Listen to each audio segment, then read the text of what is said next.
صاحب پر یہ اب جو پکڑا کیا داعش کا آدمی جو پاکستان نے امریکہ کے حوالے کیا، کیا اس پہ کوئی آپ کے پاس تفصیل ہے کہ یہ کب اریسٹ ہوا، کیا ڈیٹیلز تھیں؟ obviously کچھ تو نیوز سٹوریز میں سامنے آئی بھی ہیں۔ یہ جو بندہ ہے، یہ ان کی جو میں نے سرچ کیا ہے تھوڑا سا، کیونکہ یہ تو ٹاپ لیڈرز میں تو نہیں ہے، یہ تو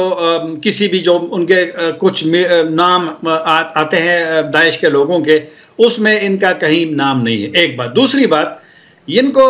ایک لسٹ جب افغان گزشتہ حکومت نے مئی 2021 میں مئی کی بات کروں، اگست میں طالبان چلے گئے، تو وہاں جو داعش کے کچھ لوگ اریسٹ ہوئے تھے، اس میں اسی بندے کا نام بھی ہے، اور بعد میں یہ جیل میں تھا، اور 2021 اگست میں طالبان نے نہیں، آپ کہہ رہے ہیں کہ کابل کی حکومت نے ان کو اریسٹ کیا تھا؟ جی، کابل کی آپ کہہ حکومت رہے نے ہیں اس کو ان کو 2021 میں کابل کی حکومت نے اریسٹ کیا تھا؟ ٹھیک، جی مئی کی بات میں کر رہا ہوں۔ طالبان کا کنٹرول کابل پہ 2021 اگست 15 اگست کو تھا، اس کو مئی میں، وہ ایک خبر ہے، وہ میں آپ کے ساتھ شیئر بھی کر لوں گا بعد میں پروگرام کے بعد، تو اس میں اس کا نام ہے، اور وہ جیل میں تھا، اور جیل سے جب طالبان نے جیل توڑ دیے تھے تمام جیل، تو اس میں سے یہ بندہ بھی رہا ہوا تھا۔ تو اب ظاہر بات ہے کہ آنا جانا تو لگا رہتا ہے، تو یہ پھر پاکستان آیا ہوگا، بلوچستان آیا ہوگا، یہ کلیئر نہیں ہے۔ جو خبریں آ رہی ہے کہ ان کو پاکستان اور افغانستان کے وہاں بارڈر ایریا میں پکڑا گیا ہے، لیکن ظاہر اگر پاکستانیوں نے پکڑا ہے، اس کو گرفتار کیا ہے، تو پھر زیادہ امکان ہے کہ پاکستان بلوچستان کے کسی حصے میں ہوا ہوگا۔ تو بہرحال اب یہ دیکھنا ہے، کیونکہ امریکہ اور پاکستان کے میرے خیال میں تعلقات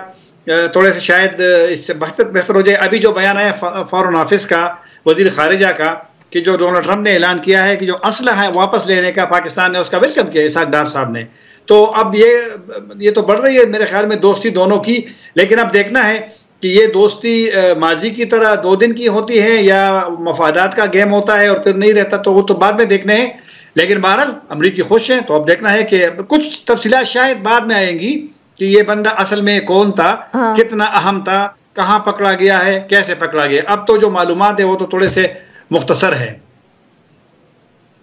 اچھا طاہر صاحب، بٹ یہ بتائیے گا کہ obviously داعش کی کتنی کوئی پریزنس ہے، چاہے ہم افغانستان کی بات کریں یا پاکستان کی بات کریں، یہ ساری کابل اور اسلام آباد کی لڑائی کو ایک طرف رکھ کے what is your assessment؟ میری نظر میں یعنی ایک مشخص یا اسپیسیفک تعداد تو میرے لیے مشکل ہوگا، کیونکہ لوگ آتے ہیں جاتے ہیں، لیکن داعش کا خطرہ اس لیے زیادہ ہے پاکستان میں بھی، افغانستان میں بھی، کہ آپ دیکھیں کہ تقریباً 2 ماہ پہلے انہوں نے افغان اہم وزیر کو انہوں نے دفتر کے اندر، یعنی وزارت کے اندر اس پہ حملہ کیا۔ حاجی خلیل الرحمان کے جو انٹیریئر منسٹر کے اس میں چچا بھی تھے، اور پھر کافی سارے ہیں، پاکستانی سفیر پہ حملہ ہے، حکمت یار پہ حملہ ہے، روس سفارت خانے پہ حملہ ہے، چینی ہوٹل پہ حملہ ہے، قندوز میں ابھی طالبان کے بینک کے سامنے ان کو نشانہ بنایا گیا ہے۔ چند دن پہلے ان کی جو وزارت اربن ڈیولپمنٹ ہے، اس میں نائب وزیر ہیں اس کے ارسلہ خروٹی، اس کو نشانہ بنایا گیا ہے۔ تو داعش ہے،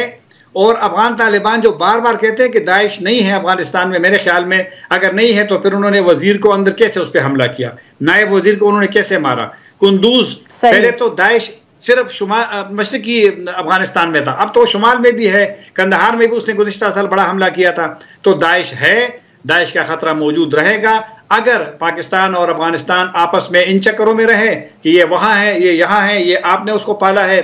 تو میرے خیال میں پھر دونوں کے لیے چیلنجز اس طرح بڑھتے رہیں گے۔